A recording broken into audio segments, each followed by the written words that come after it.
بسم اللہ الرحمن الرحیم۔ السلام علیکم بہن بھائیو، بیٹے اور بیٹی، ویلکم ٹو مائی چینل۔ آج کی ویڈیو کا عنوان ہے کہ سیاہ فام غلام اور حسین و جمیل لڑکی۔ بیان کرتے ہیں کہ شہر مرد میں ایک شخص تھا جسے لوگ نوح بن مریم کہتے تھے، اور وہ شہر کا رئیس اور قاضی تھا، اور صاحب نعمت و رتبہ و صاحب باطن بھی تھا، یعنی صاحب باطن بھی تھا۔ صاحب باطن کا مطلب ہوتا ہے کہ اس کا باطن صاف ہو، نیک بندہ ہو۔ اس کے ایک لڑکی حسینہ اور خوبصورت اور روشن روح اور صاحب کمال تھی۔ اس کی ایک بیٹی تھی بہت حسین۔ بہت سے امراء و رؤساء و اہل دولت اور مالداروں نے اس لڑکی سے شادی کا پیغام بھیجا، لیکن قاضی صاحب نے ان میں سے ایک کو بھی اس لڑکی کے واسطے پسند نہ کیا، اور اس کے معاملہ میں وہ حیرت میں تھا، یعنی پریشانی میں تھا۔ اور اس کا ایک سیاہ فام ہندی غلام تھا جس کا نام مبارک تھا، اور قاضی کی ملک میں بہت سے درخت اور باغات تھے، یعنی بہت سے باغات اور درختوں کا مالک تھا قاضی۔ ایک دن قاضی نے اس غلام سے کہا، تم ان باغوں میں جاؤ اور ان کے پھلوں کی رکھوالی کرو۔ چنانچہ وہ غلام وہاں گیا اور 2 مہینے ان باغوں میں قیام کیا۔ اس کے بعد اس کا مالک اس کے پاس آیا اور اس سے کہا، اے مبارک، انگور کا ایک خوشہ میرے پاس لاؤ، یعنی ایک انگور کا گچھا توڑ کر میرے پاس لاؤ۔ بس وہ ایک خوشہ اس کے پاس لایا توڑ کر، اتفاق سے وہ کھٹا نکلا۔ قاضی نے اس سے کہا، اس کے سوا دوسرا خوشہ دیکھو، یعنی یہ تو کھٹا ہے، کوئی اور دیکھ کے لاؤ۔ چنانچہ دوسرا خوشہ لایا، اتفاقاً وہ بھی کھٹا نکلا۔ قاضی صاحب نے جھنجھلا کر اس سے کہا، کیا بات ہے کہ تم میرے پاس کھٹا ہی خوشہ لاتے ہو، حالانکہ باغ میں بکثرت انگور ہیں، یعنی بہت زیادہ انگور ہیں، تم کھٹا ہی کو میرے پاس لاتے ہو۔ پھر غلام نے کہا، اے میرے آقا، میں اس میں میٹھے کو کھٹے سے تمیز نہیں کر سکتا، اور میٹھا اور کھٹا نہیں پہچانتا، یعنی مجھے نہیں پتا بھی کھٹا کون سا اور میٹھا کون سا، مجھے پہچان نہیں ہے۔ یہ سن کر قاضی نے کہا، سبحان اللہ، تم کو باغ میں 2 ماہ گزر گئے ہیں اور کھٹا میٹھا پہچانتے نہیں ہو، یعنی 2 ماہ ہو گئے تمہیں اس باغ میں رہتے ہوئے، تمہیں پتہ ہی نہیں بھی کھٹا انگور کون سا ہے تو میٹھا کون سا ہے، 2 دفعہ لائے ہو تو میرے پاس کھٹے انگور ہی لائے ہو۔ یہ سن کر غلام نے کہا، اے میرے مالک، تیرے حق کی قسم ہے کہ میں نے اس میں سے کچھ بھی نہیں چکھا، یعنی میں نے اس باغ میں سے ابھی تک انگور چکھا ہی نہیں ہے۔ اگر میں چکھتا تو مجھے پتا ہوتا کہ یہ اس قسم کا میٹھا ہے، اس قسم کا کھٹا ہے، میں نے تو ابھی تک چکھا ہی نہیں، اس لیے مجھے پہچان ہی نہیں ہے کہ کھٹا کون سا کہ میٹھا کون سا ہے۔ سبحان اللہ، ایسے ملازم ہوتے تھے پرانے زمانے۔ آج کل دیکھیں چوری چوری ساری چیزیں کھا جاتے ہیں۔ قاضی صاحب نے کہا، کیا وجہ کہ تم نے اس میں سے نہیں کھایا، یعنی مجھے وجہ بتاؤ۔ تو غلام نے جواب دیا، اے میرے آقا، آپ نے مجھے اس کی حفاظت کا حکم دیا تھا اور اس سے کھانے کا حکم نہیں دیا تھا، اور میں آپ کے مال میں خیانت نہیں کر سکتا، نہ آپ کے حکم کی مخالفت کر سکتا تھا، یعنی آپ نے اس کو باغ کی حفاظت کرنے کے لیے کہا تھا، کچھ انگور وغیرہ کھانے کو تو نہیں کہا تھا، اس لیے میں نے نہیں کھایا آپ کی اجازت کے بغیر۔ آپ کی اجازت ہوتی تو کھاتا۔ جیسے وہ بابا فرید کا سنا کہ وہ تھا بھتیجا بھانجا تھا جو ولی اللہ صابر پیا رحمت اللہ علیہ، جن کو انہوں نے کہا تھا کہ لے کے رکھ لیا کرو، اس لے کے رکھ لیا، کھایا ہی نہ، 12 سال گزر گئے، ان کی والدہ تو میرا بیٹا تھا بھوکا، یعنی یہ مثال ایسے ہے۔ تو بس اس کے آقا کو اس کی دیانت اور امانت سے تعجب ہوا، جب اس کے ایمانداری سے حیرانگی ہوئی۔ چنانچہ قاضی نے اس سے فرمایا، مجھے تیری ذات میں رغبت واقع ہوئی، یعنی میں متاثر ہوا ہوں، اور میں تم سے ایک بات کا ذکر کرتا ہوں، اور جو کچھ میں تم کو حکم دوں گا اس کا تم کو کرنا ہوگا، یعنی میں ایک بات آپ سے کہوں گا وہ آپ کو ماننی ہوگی۔ پس غلام نے قاضی سے کہا، میں اللہ کا اور آپ کا تابع دار ہوں، یعنی میں آپ کا تابع دار ہوں، جو کہو گے مانوں گا۔ چنانچہ قاضی نے اس سے فرمایا میری ایک خوبصورت لڑکی ہے اور بہت سے امراء وارثا نے اس کی شادی کا مجھے پیغام بھیجا تھا، میں اس میں حیران ہوں کہ کس سے اس کا نکاح کر دوں، بس جو تیری رائے ہو اس سے مجھے مشورہ دے۔ یعنی واقعہ بیان کیا کہ بہت سے امیر لوگوں نے رشتہ بھیجا ہے میری بیٹی کے لیے، تو مجھے کوئی پسند ہی نہیں آیا، تو میں اس میں پریشان ہوں، تو آپ مجھے بتاؤ میں کیا کروں۔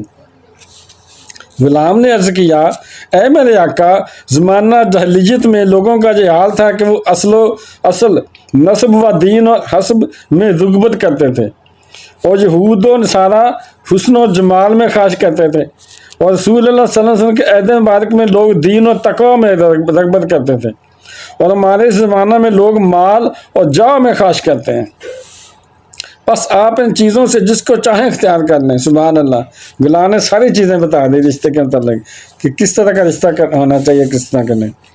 یہ جواب سن کر قاضی نے اس سے کہا میں تو دین و تقوی میں راغب ہوں، یعنی میرا دل چاہتا ہے کہ جس سے لڑکے سے شادی کروں وہ متقی پرہیزگار ہو، تقوی والا ہو، اور بے شک میں چاہتا ہوں کہ تجھ سے اس لڑکی کا نکاح کر دوں۔ پھر اس نے قاضی نے کہہ دیا کہ میں سب سے زیادہ آپ کو پاتا ہوں کہ آپ دیندار ہیں، متقی ہیں، میں چاہتا ہوں کہ آپ سے نکاح کر دوں، اس لیے کہ میں تجھ میں دین اور صلاحیت اور مانت پاتا ہوں، یعنی میں آپ میں وہ چیزیں پاتا ہوں۔ غلام نے کہا اے میرے مولا، میں خالص اور محض سیاہ فام ہندی غلام ہوں، اور آپ نے مجھے اپنے مال سے خریدا ہے، بس کیوں کر آپ مجھ سے اپنی لڑکی کا نکاح کر سکتے ہیں؟ یعنی میں تو غلام ہوں، سیاہ فام ہوں، اپنے پیسوں سے مجھے خریدتا، آپ کیسے میں کریں گے اپنی بیٹی کا رشتہ میرے ساتھ؟ اور آپ کی لڑکی مجھ سے کیوں کر راضی ہو سکتی ہے؟ اور پھر لڑکی اگر راضی نہ ہوئی تو؟ اس کے بعد اس کے آقا نے فرمایا اٹھو ہمارے ساتھ گھر چلو تاکہ ہم اس معاملہ پر غور کریں۔ چنانچہ جب دونوں گھر میں داخل ہوئے تو قاضی نے اپنی بیوی سے کہا بے شبہ یہ غلام صالح، دیانت دار اور پرہیزگار ہے، اور میں نے یہ ارادہ کیا کہ اپنی لڑکی اس سے بیاہ دوں، پس تم کیا کہتی ہو؟ یعنی قاضی صاحب نے اپنی بیگم سے کہا، اپنی وائف سے، کہ یہ لڑکا جو غلام ہے یہ متقی ہے، میں چاہتا ہوں کہ اس سے میں اپنی بیٹی کی شادی کر دوں۔ اس کے جواب میں قاضی کی بیوی نے کہا معاملہ تمہارے اختیار میں ہے، لیکن میں لڑکی کے پاس جاتی ہوں اور اس سے پوچھتی ہوں اور پلٹ کر تمہارے پاس آتی ہوں، یعنی میں تو راضی ہوں جیسے آپ راضی ہیں، مگر میں بیٹی سے پوچھ لیتی ہوں پھر آپ کو بتاتی ہوں۔ چنانچہ وہ لڑکی کے پاس آئی اور جو کچھ اس کے باپ نے کہا تھا اس کو خبر کی، جو بھی سارا واقعہ تھا اس کے خامدے نے کہا تھا اس نے اپنی بیٹی کو بتا دیا۔ پس لڑکی نے کہا یہ سن کر سارا قصہ، تو لڑکی نے کہا میرا معاملہ تم دونوں کے ہاتھ میں ہے۔ سبحان اللہ۔ بیٹی نے کہا اپنی ماں کو کہ آپ کے دونوں میں ہاتھ میں ہے میرا معاملہ، جو مرضی کرو، مجھے کوئی اعتراض نہیں ہے، اور میں تم دونوں کی نافرمانی نہیں کر سکتی، اور نہ میں تم لوگوں کی مخالفت کر سکتی ہوں۔ سبحان اللہ، یعنی میں نافرمانی نہیں کروں گی، جیسے آپ چاہیں گے ویسے ٹھیک ہے۔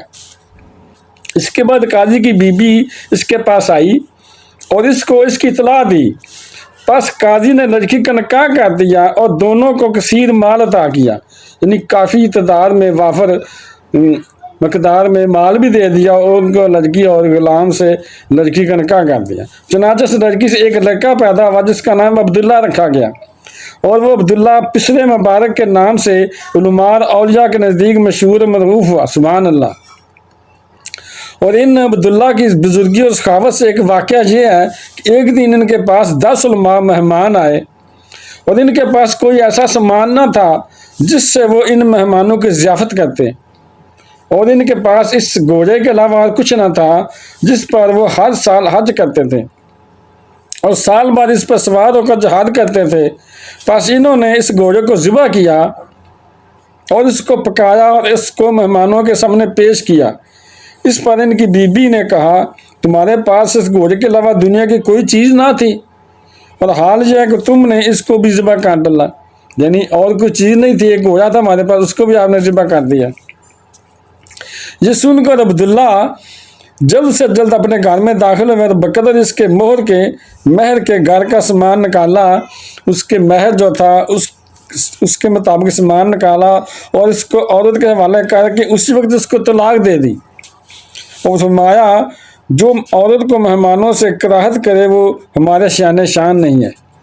اس نے اپنی بیوی کو طلاق دے دی، تم نے مانو کہ متعلق یہ بات کی ہے۔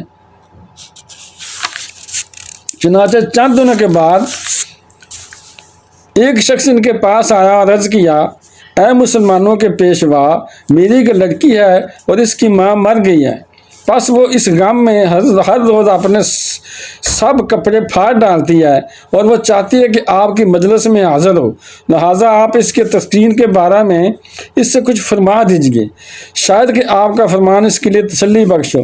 سبحان اللہ۔